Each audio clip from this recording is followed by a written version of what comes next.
Hujan turun pelan sore itu, membasahi kaca jendela ruang tamu rumah kecil di bilangan Bintaro. Maya duduk di lantai, bersandar pada kursi, memandangi foto ayahnya yang tersenyum hangat dalam bingkai kayu coklat. Matanya sembab.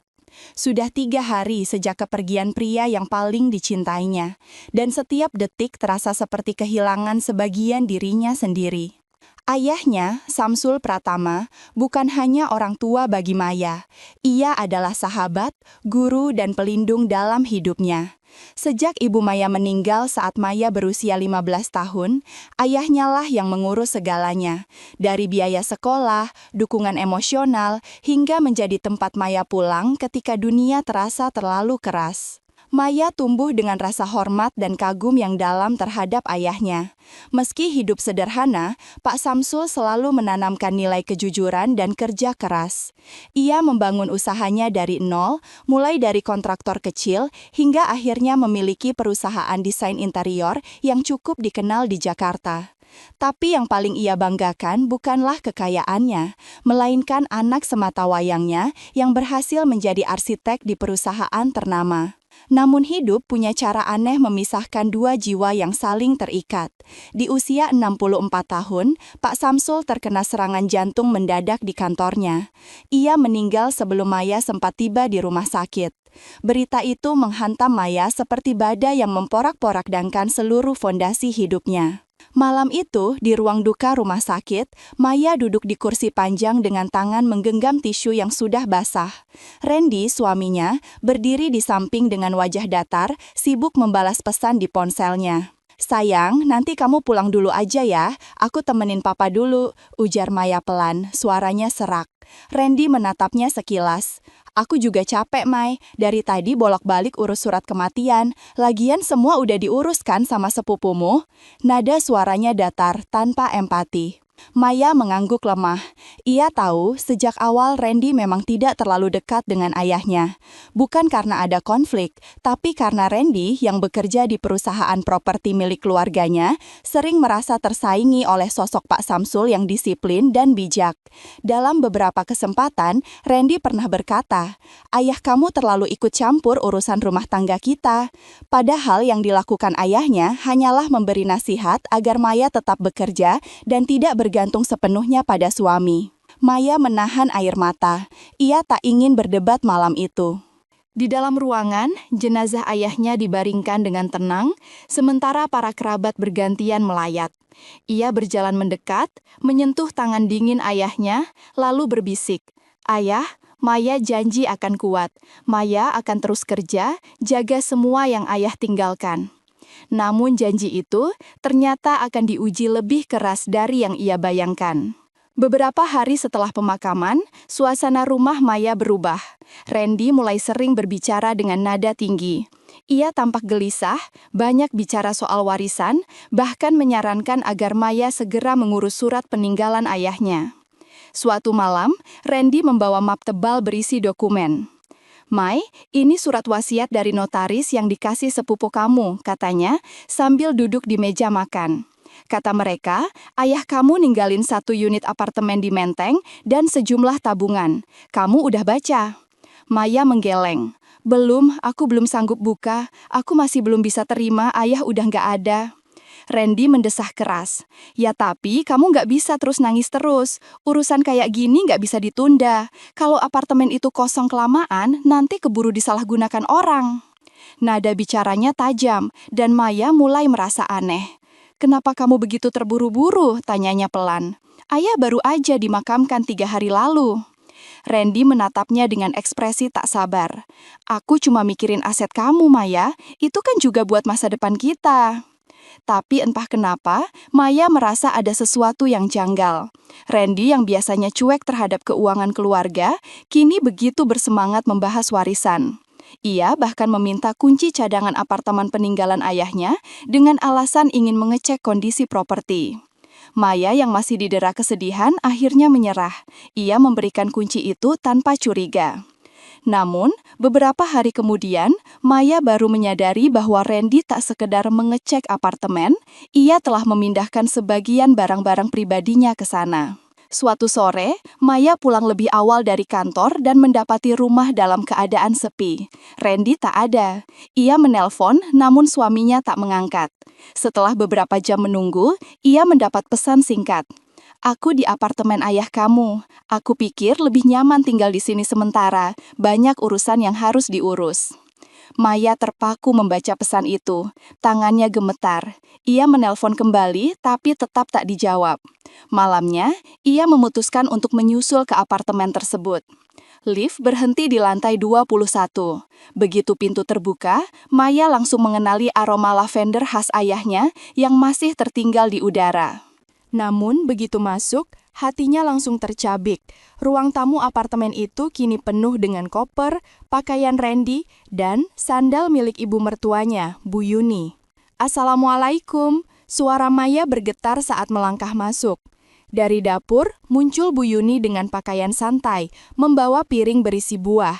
Oh Maya, kamu datang juga, katanya santai. Kita baru aja beres-beres apartemen ini. Bagus banget ya sayang kalau nggak dipakai. Maya menatapnya tak percaya. Ibu, ini apartemen peninggalan ayah saya. Kenapa ibu tinggal di sini tanpa izin saya? Bu Yuni tersenyum kecut. Ah, jangan baper, Maya. Kita kan keluarga. Masa kamu tega biarin apartemen sebagus ini kosong? Lagian Randy juga anakmu, bagian dari kamu. Apa salahnya dia yang ngurus? Sebelum Maya sempat menjawab, Randy keluar dari kamar utama dengan wajah dingin. Udah, jangan ribut. Aku cuma pengen nempatin dulu apartemen ini sementara. Gak usah drama. Maya menatap suaminya dengan mata berkaca. Kamu nggak minta izin sama sekali, Randy. Ayah baru meninggal. Ini belum waktunya ngomong soal warisan. Randy mengangkat alisnya. Justru karena itu, kita harus cepat. Hidup nggak berhenti cuma karena seseorang meninggal, Maya. Kamu tuh harus realistis. Kata-kata itu menampar perasaannya. Maya tahu, sejak awal Randy tak pernah benar-benar memahami kedekatannya dengan ayahnya. Tapi ia tak pernah menyangka Randy bisa sedingin ini, tepat di saat Maya masih berduka. Malam itu, Maya pulang dengan hati remuk. Ia duduk di tempat tidur, menggenggam foto ayahnya sambil berbisik lirih. Ayah, mereka datang bukan untuk menemani, tapi untuk mengambil semua yang ayah tinggalkan. Tangisnya pecah lagi. Ia merasa sendirian, dikhianati oleh orang yang seharusnya melindunginya. Tapi di tengah kesedihan itu, Maya tidak tahu bahwa badai yang lebih besar sedang menunggu di depan. Sebuah badai yang akan menguji bukan hanya ketabahannya sebagai seorang anak dan istri, tapi juga sebagai seorang wanita yang harus memilih antara mempertahankan cinta atau mempertahankan martabatnya. Hari-hari setelah kejadian di apartemen itu terasa seperti kabut yang tak kunjung sirna bagi Maya. Setiap kali ia menatap wajah Randy yang dulu pernah membuatnya jatuh cinta karena sikapnya yang hangat dan tenang, kini yang ia lihat hanyalah seseorang yang asing, dingin, penuh perhitungan, dan jauh dari sosok suami yang dulu ia kenal. Randy memutuskan untuk lebih sering tinggal di apartemen warisan itu bersama ibunya, dengan alasan banyak hal yang harus dibereskan. Maya dibiarkan sendirian di rumah mereka di Bintaro. Awalnya ia mencoba memahami. Ia menenangkan diri dengan berpikir mungkin Randy hanya butuh waktu menyesuaikan diri atau sedang sibuk mengurus legalitas aset. Namun semakin hari, rasa aneh itu semakin tumbuh. Randy jarang mengabarinya. Setiap kali Maya menelpon, jawabannya pendek dan dingin. Aku sibuk, Mei. Nanti aja kalau udah kelar. Gak usah datang, di sini banyak debu. Kamu lagi hamil kan? Ya, Maya sedang mengandung, 3 bulan. Kabar itu seharusnya membawa kebahagiaan, tapi kenyataannya, kehamilan itu justru membuatnya semakin terisolasi. Randy bahkan tidak pernah menemaninya ke dokter kandungan. Semua ia lakukan sendiri, dari memeriksa kandungan hingga membeli vitamin. Ketika Maya mencoba menceritakan rasa takut dan cemasnya, Randy hanya menjawab sinis. Kamu tuh terlalu manja, semua ibu hamil juga begitu, jangan cari perhatian deh. Kalimat itu menusuk dalam, tapi Maya diam. Ia memilih menahan diri karena di hatinya masih ada sisa cinta. Ia masih berharap mungkin Randy akan berubah. Namun, harapan itu pelan-pelan padam ketika Bu Yuni mulai sering datang ke rumah. Suatu pagi, Maya sedang membuat teh ketika bel rumah berbunyi. Saat dibuka, Bu Yuni berdiri di depan pintu dengan senyum tipis dan tas besar di tangan. "Aduh Maya sayang, ibu nginep sini ya. Rumah kamu itu kotor banget, gak pantas buat istri Randy tinggal di tempat kayak gini." Maya menelan ludah. "Iya bu, silahkan." Hari-hari berikutnya berubah menjadi mimpi buruk. Bu Yuni mulai ikut campur dalam setiap hal, makanan, pakaian, bahkan cara Maya berbicara. Ia sering berkata, "Kamu tuh gak bisa jaga rumah, gak heran Randy lebih betah di apartemen. Ibu kasihan sama anak ibu, punya istri kayak kamu gak ada manfaatnya." Maya hanya bisa diam. Ia tahu membantah hanya akan memperburuk keadaan. Tapi di dalam dirinya, luka itu semakin dalam. Ia mulai kehilangan kepercayaan diri. Setiap pagi, ia bangun dengan perasaan hampa, mencoba tersenyum walau air mata sering menetes tanpa sadar. Suatu malam, saat sedang mencuci piring, Maya mendengar suara notifikasi dari ponsel Randy yang tertinggal di meja makan. Ia ragu sejenak, tapi akhirnya membuka pesan itu. Pesan itu dari Bu Yuni. "Jangan pulang ke rumah Maya dulu, di sini aja lebih enak. Lagian dia juga gak bisa ngurus kamu. Kalau bayi itu gak lahir pun gak apa-apa, toh belum tentu bisa kasih keturunan yang baik." Maya mematung, tangannya gemetar, piring di tangannya jatuh dan pecah di lantai. Ia tak percaya. Ibunya Randy, wanita yang seharusnya menjadi orang tua baginya, bisa menulis kata-kata sekejam itu. Air matanya mengalir deras. Untuk pertama kalinya, Maya merasa benar-benar sendirian di dunia. Keesokan harinya, ia mencoba menghubungi Randy. "Ren, aku capek, aku gak minta banyak, aku cuma pengen kamu pulang sebentar, aku butuh kamu di sini." Namun suara di ujung telepon hanya menjawab datar. "Aku lagi sibuk Maya, jangan drama, kamu tuh harus belajar mandiri." Maya terdiam. Kata drama itu sudah terlalu sering ia dengar. Ia merasa seperti orang gila yang berbicara kepada dinding. Hari demi hari berlalu dan tekanan itu makin berat. Tubuhnya lemah, ia sulit makan, sulit tidur. Dokter menyarankan agar ia banyak istirahat dan menghindari stres. Tapi bagaimana caranya beristirahat jika setiap detik pikirannya dipenuhi ketakutan? Suatu sore, Maya datang ke apartemen tanpa memberi kabar. Ia ingin bicara baik-baik dengan Randy. Namun, ketika pintu terbuka, yang menyambutnya adalah pemandangan yang membuat nafasnya tercekat. Di ruang tamu, Bu Yuni sedang bersantai di sofa, dan Randy duduk di sebelah seorang wanita muda berambut panjang yang sedang tertawa kecil sambil menyentuh lengannya. Maya terpaku. "Randy," suaranya nyaris tak keluar. Wanita itu segera berdiri, wajahnya gugup. Tapi Randy malah bersandar santai. "Oh ini, rekan kerja aku, namanya Siska. Kita lagi bahas proyek." "Proyek?" Maya menatap dengan mata merah. "Di ruang tamu apartemen ayahku jam 8 malam?" Randy mendecak kesal. "Tolong jangan lebay Maya, aku capek banget lihat kamu curiga terus. Nggak semua perempuan yang duduk di sebelah aku berarti selingkuhan." Maya tak bisa lagi menahan air mata. Ia berbalik keluar, tapi langkahnya goyah, perutnya terasa sakit. Randy berdiri setengah hati. "Mai, jangan lebay lah, nanti juga baikan." Namun rasa sakit itu makin hebat. Dunia berputar, pandangannya kabur. Dalam hitungan detik, tubuh Maya ambruk di depan pintu lift. Ia terbangun di rumah sakit dengan tubuh lemah dan selang infus di tangan. Seorang perawat memandangnya penuh iba. "Ibu Maya, mohon maaf, janinnya tidak tertolong." Dunia Maya seolah berhenti. Ia menatap langit-langit putih ruangan itu, tanpa air mata.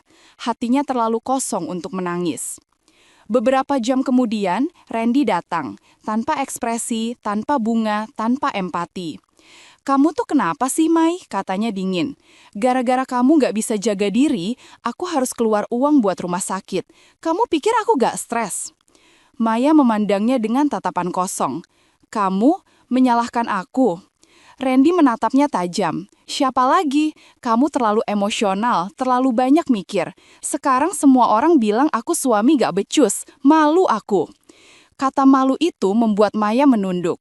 Ia ingin berteriak, tapi tak ada tenaga. Air matanya menetes tanpa suara. Ketika akhirnya ia pulang ke rumah beberapa hari kemudian, Randy sudah tak ada. Hanya Bu Yuni yang menunggu di ruang tamu dengan senyum datar dan nada menyindir. Ya sudahlah, mungkin belum rejeki. Lagian anak kayak gitu juga gak bakal bahagia lahir di tengah kamu yang lemah begini. Maya hanya menatap lantai. Ia tahu tak ada gunanya menjawab. Namun malam itu, untuk pertama kalinya, Maya mulai merasa sesuatu dalam dirinya berubah. Bukan lagi kesedihan, tapi keheningan yang dalam yang perlahan berubah menjadi tekad. Ia mulai menyadari satu hal penting. Ia tak lagi punya siapa-siapa yang bisa ia andalkan, kecuali dirinya sendiri. Beberapa minggu kemudian, Maya kembali bekerja. Orang-orang di kantor menyambutnya dengan simpati, tapi ia menolak dikasihani. Ia menyibukkan diri, menyelesaikan proyek-proyek arsitektur dengan ketelitian luar biasa. Ia belajar menahan air mata di balik layar komputer, belajar tersenyum walau hatinya retak. Dalam diam, ia juga mulai memperhatikan gerak-gerik Randy. Ia tahu suaminya masih berhubungan dengan wanita itu, dan diam-diam mulai mengurus dokumen kepemilikan apartemen. Tapi Maya tak lagi gegabah. Ia tak mau bertengkar, tak mau menuntut. Ia menunggu waktu yang tepat. Karena jauh di lubuk hatinya, Maya tahu seseorang yang tamak akan menghancurkan dirinya sendiri, asalkan kita cukup sabar untuk menyaksikannya. Musim hujan kembali datang, seperti mengulang suasana saat ayah Maya meninggal setahun lalu. Bedanya, kali ini Maya tidak lagi menangis di bawah langit kelabu. Ia duduk di ruang kerjanya yang tenang, menatap layar laptop dengan mata yang tak lagi sembab, tapi tajam dan terukur. Di atas mejanya tergeletak dua map besar. Satu berisi laporan keuangan proyek kantor, satu lagi berisi dokumen pribadi yang ia simpan diam-diam, dokumen tentang Randy. Sudah 3 bulan sejak ia mengalami keguguran. Sejak hari itu, Maya tak lagi menghubungi Randy. Ia memutuskan berhenti mengejar orang yang bahkan tak peduli apakah dirinya hidup atau mati. Namun bukan berarti ia berhenti memperhatikan.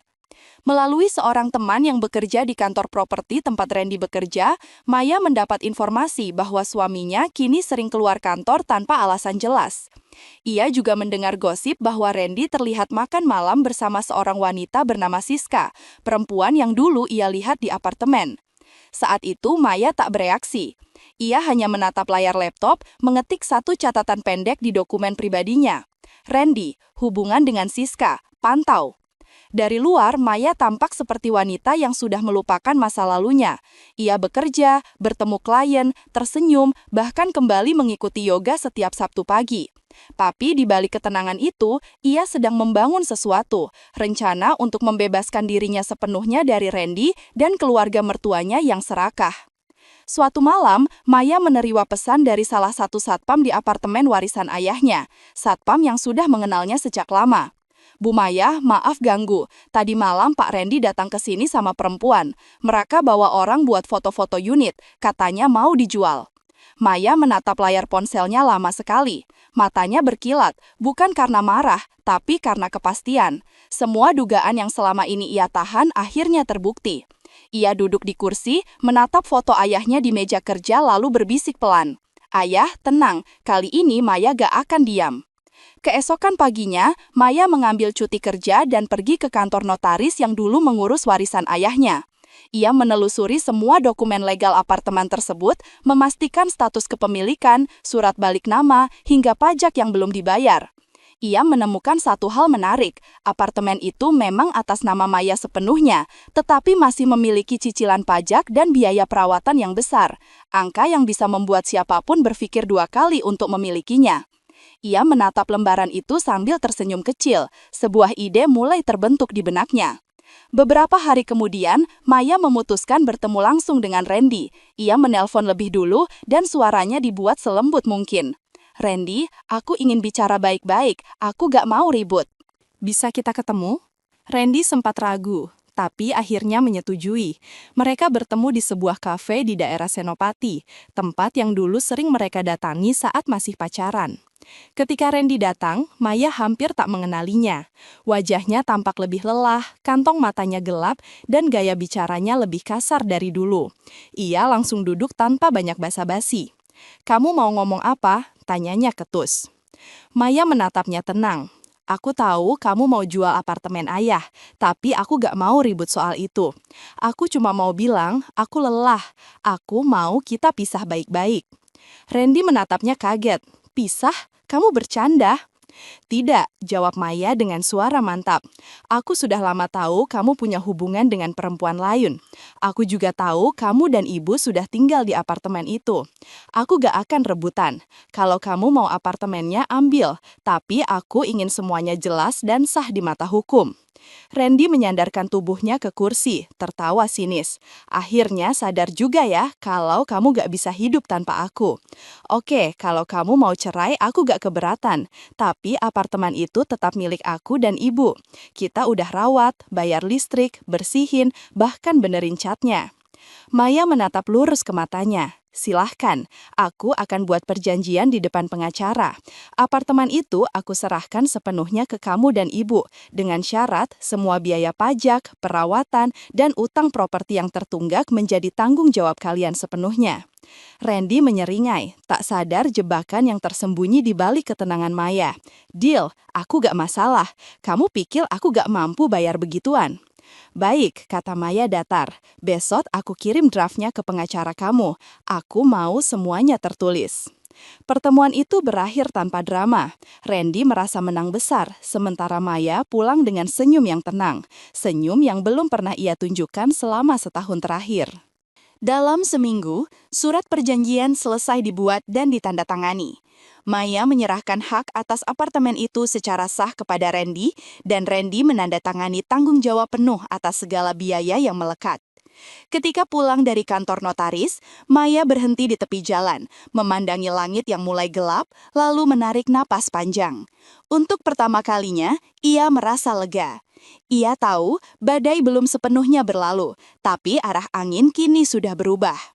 Beberapa bulan kemudian, kabar mulai tersebar pelan-pelan. Perusahaan properti tempat Randy bekerja sedang merugi. Banyak proyek tertunda dan beberapa karyawan dirumahkan. Di sisi lain, biaya apartemen di Menteng yang megah itu ternyata jauh lebih besar dari yang ia perkirakan. Pajak properti, biaya maintenance, tagihan air dan listrik, serta tunggakan denda lama yang selama ini ditutupi ayah Maya, semuanya menumpuk. Randy mulai panik. Ia mencoba menjual apartemen itu, tapi pasar sedang lesu, dan harga yang ditawarkan pembeli jauh di bawah nilai cicilan yang harus ia bayar. Bu Yuni, yang terbiasa hidup nyaman, mulai mengeluh setiap hari. "Randy, uang tabungan kita makin menipis. Kenapa kamu nggak jual aja apartemen itu cepet-cepat?" "Aku udah coba, Bu, tapi nggak ada yang mau beli segitu mahalnya." Dalam beberapa bulan saja, situasi berbalik drastis. Randy yang dulu meremehkan Maya, kini dikejar utang.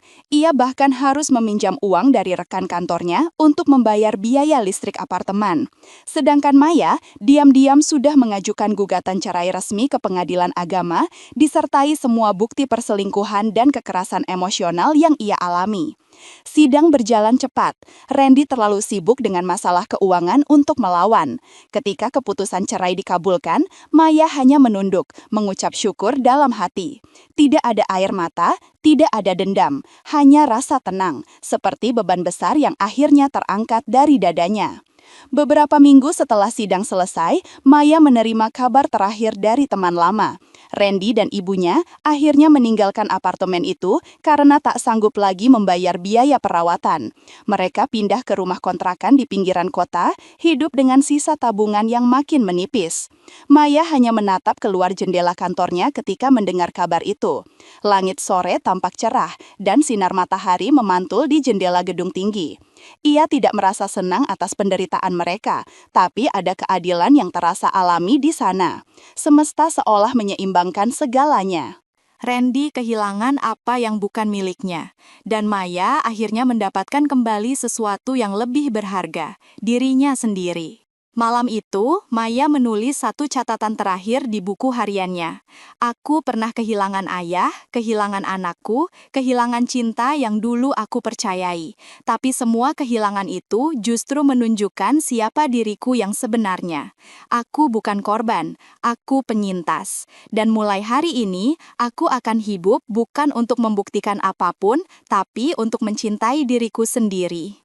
Ia menutup buku itu, menatap foto ayahnya, lalu tersenyum tipis. Di luar, hujan turun perlahan, tapi hati Maya sudah tidak lagi basah oleh air mata. Sudah hampir 1 tahun sejak Maya resmi bercerai dari Randy. Hidupnya kini terasa berbeda, bukan karena semuanya mudah, tapi karena ia mulai menjalani hari-harinya dengan kendali penuh atas dirinya sendiri.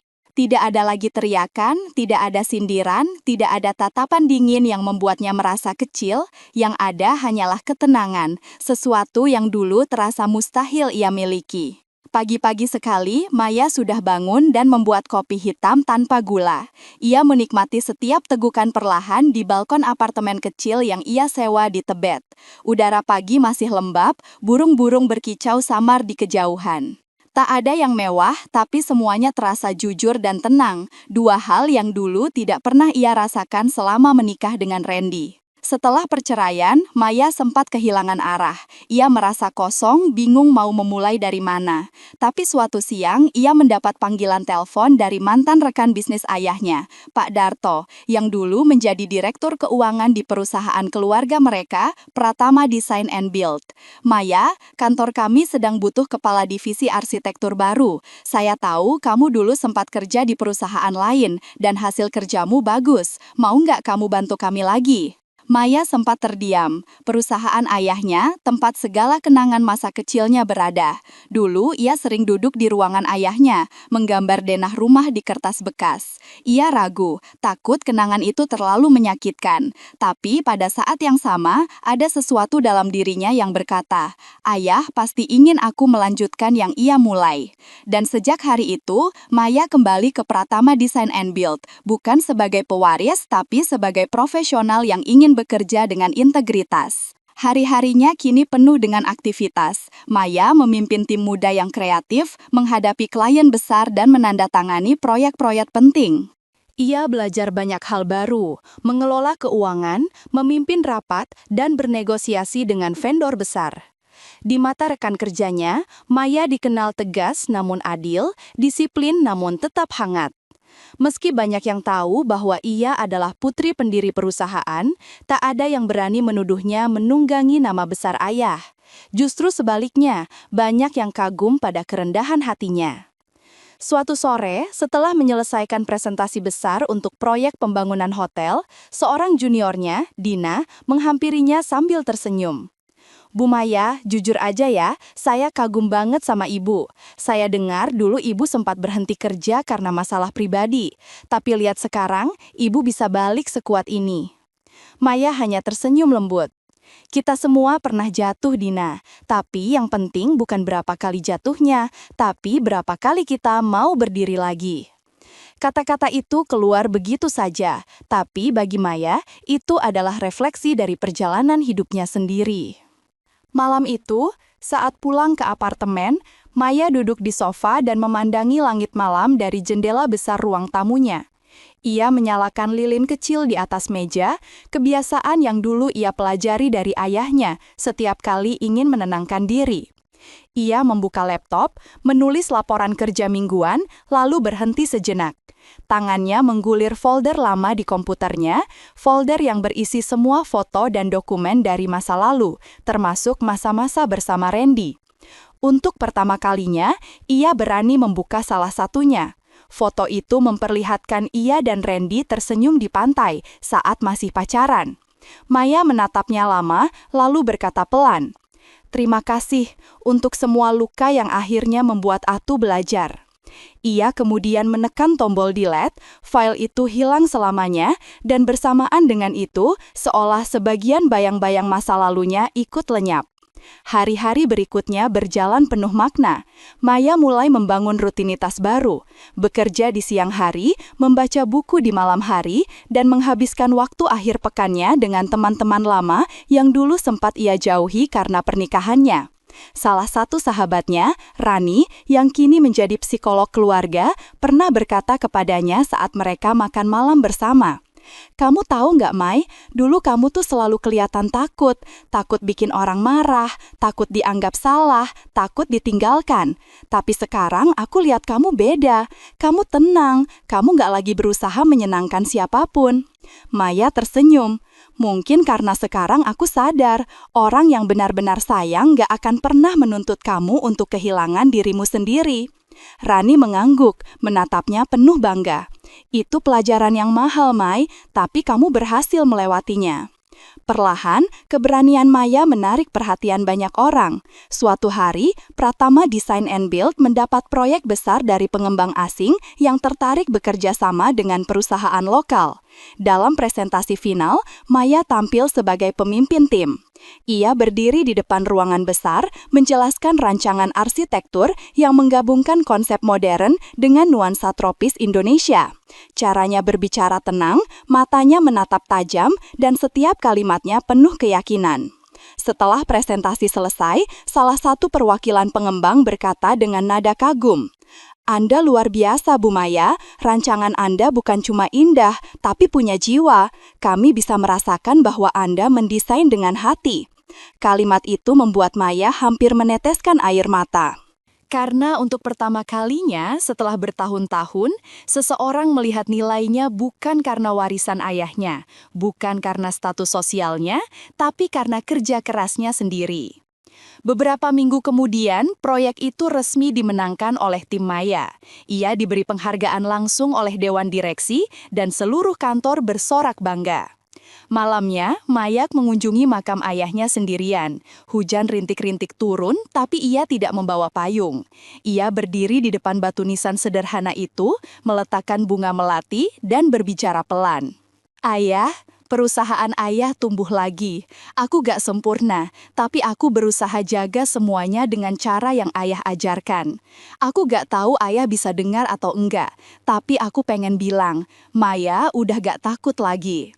Hujan semakin deras, tapi Maya hanya menengadah. Air yang membasahi wajahnya kini bukan air mata kesedihan, melainkan pelepasan. Waktu berlalu, 2 tahun kemudian, Maya berhasil membeli rumah kecil di kawasan Cipete dengan hasil jerih payahnya sendiri.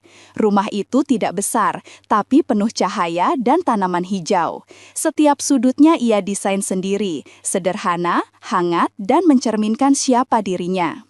Di dinding ruang tamu tergantung foto ayahnya dan di bawahnya ada rak buku kecil dengan ukiran kayu bertuliskan, "Rumah ini dibangun dari keberanian." Setiap kali ia pulang dari kerja, Maya menyalakan lampu ruang tamu, menatap foto ayahnya dan merasa damai. Tidak ada lagi rasa takut akan kehilangan, karena ia tahu, tak ada yang bisa benar-benar diambil dari seseorang yang sudah berdamai dengan dirinya sendiri. Suatu sore, saat Maya duduk membaca di teras, ponselnya berdering. Nomor tak dikenal muncul di layar. Ia mengangkat. "Halo, ini Maya Pratama?" "Iya, betul. Ini siapa ya?" "Saya wartawan dari majalah Arsitek Insight. Kami ingin mewawancarai Anda untuk edisi bulan depan. Kami dengar Anda adalah sosok di balik kebangkitan Pratama Design and Build." Maya terdiam sejenak, lalu tersenyum kecil. Baik, dengan senang hati. Ketika telepon ditutup, Maya menatap langit sore yang berwarna keemasan. Ia tersenyum, mengingat masa lalu yang dulu penuh luka, lalu menatap ke depan. Hidup yang dulu ia kira berakhir, ternyata baru saja dimulai. 3 tahun sudah berlalu sejak hari ketika Maya menandatangani surat perceraian dan meninggalkan hidup lamanya. Dunia yang dulu tampak gelap dan menyesakan, kini berubah menjadi ruang luas yang penuh cahaya dan ketenangan. Tidak ada lagi bayangan masa lalu yang menjerat langkahnya. Tidak ada lagi ketakutan yang membuatnya ragu mengambil keputusan. Kini, Maya hidup dengan kesadaran penuh tentang siapa dirinya, apa yang ia inginkan, dan siapa yang pantas berada di sisinya. Pagi itu, Maya duduk di ruang kerjanya yang penuh jendela besar menghadap taman kecil.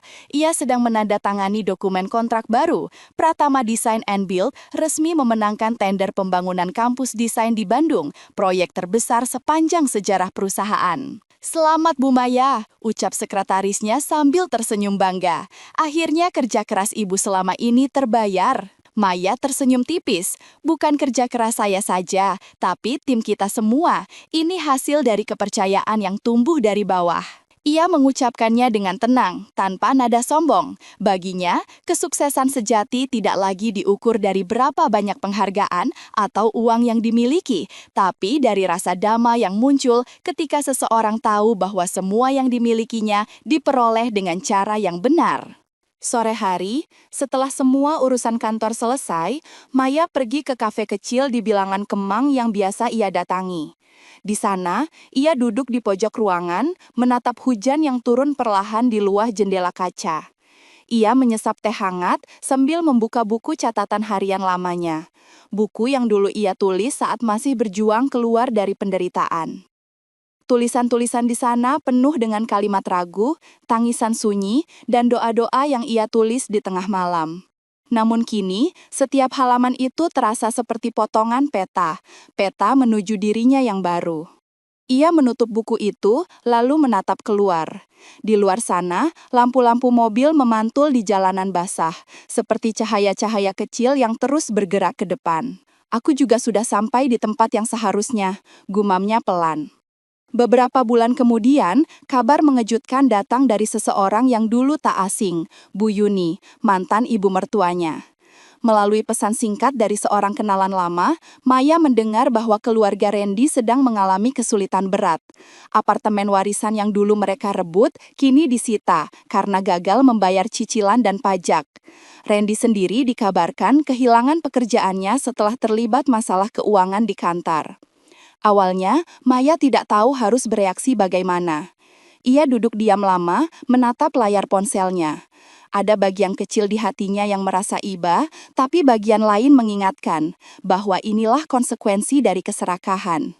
Ia tidak membenci mereka, tapi juga tidak merasa perlu menolong.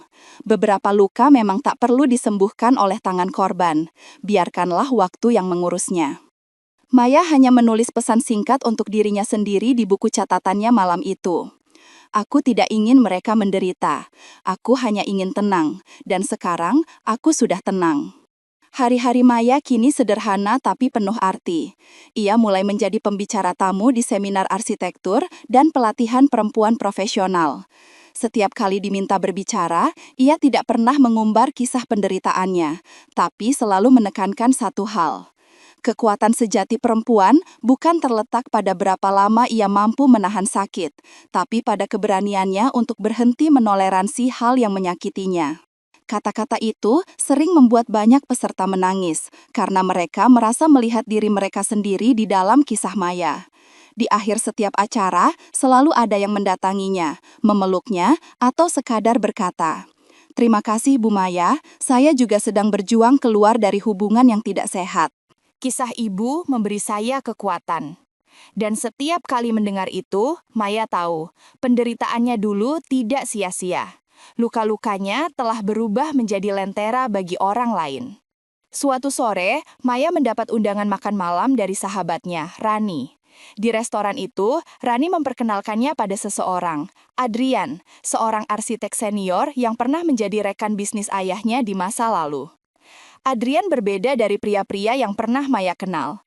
Ia tidak banyak bicara, tapi setiap kali berbicara selalu dengan perhatian dan kejujuran. Ia tidak mencoba mengesankan, tidak juga mengatur. Ia hanya mendengarkan dengan tulus. Beberapa kali bertemu, Maya mulai merasa nyaman. Tapi kali ini, ia tidak terburu-buru. Ia tidak lagi mencari sosok yang bisa menyelamatkannya, karena ia sudah menyelamatkan dirinya sendiri.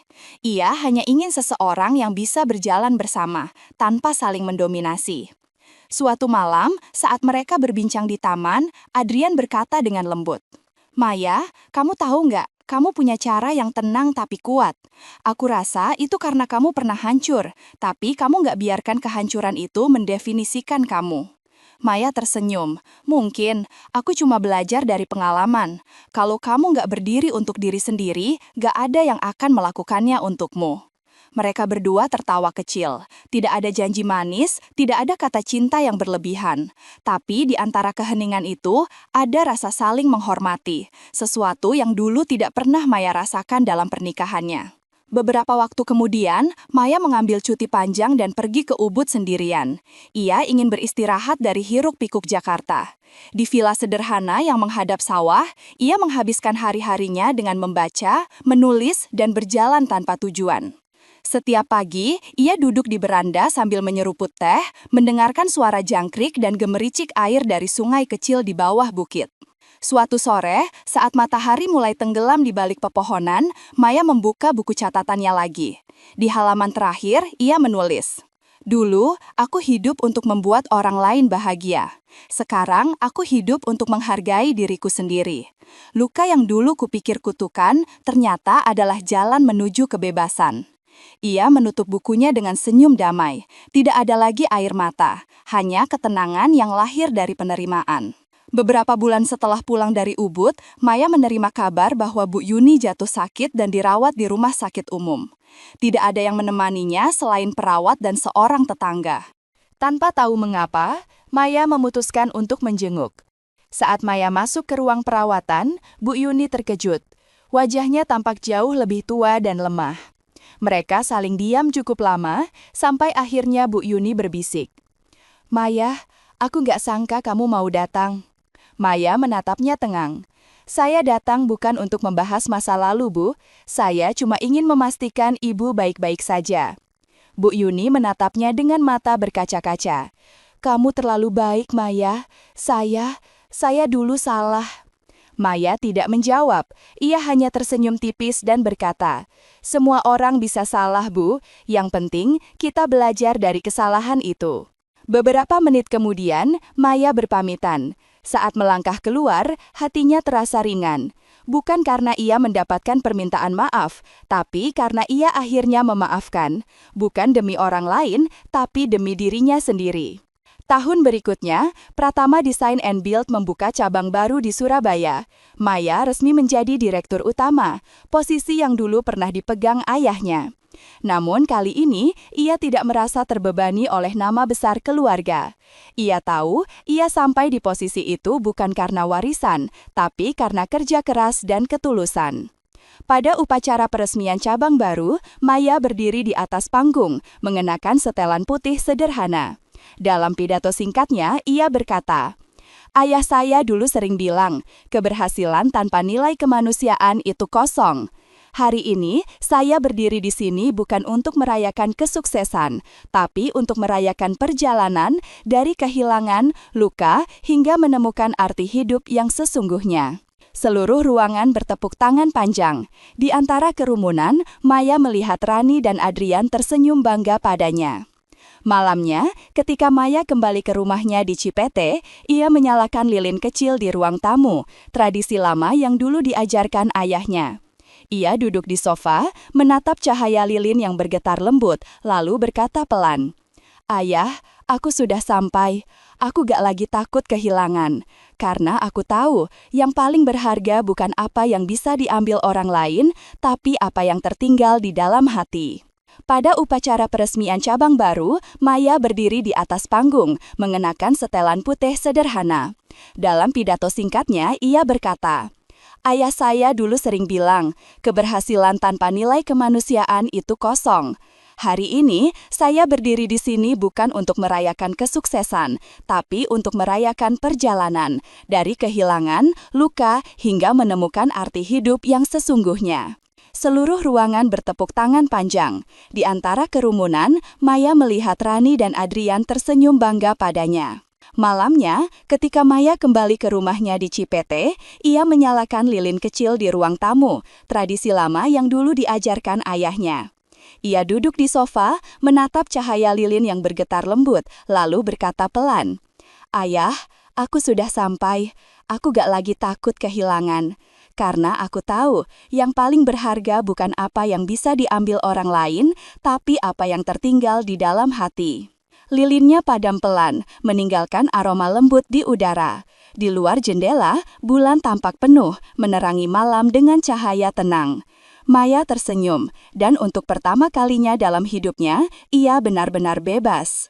Benar-benar bebas. Benar-benar bebas. Benar-benar bebas.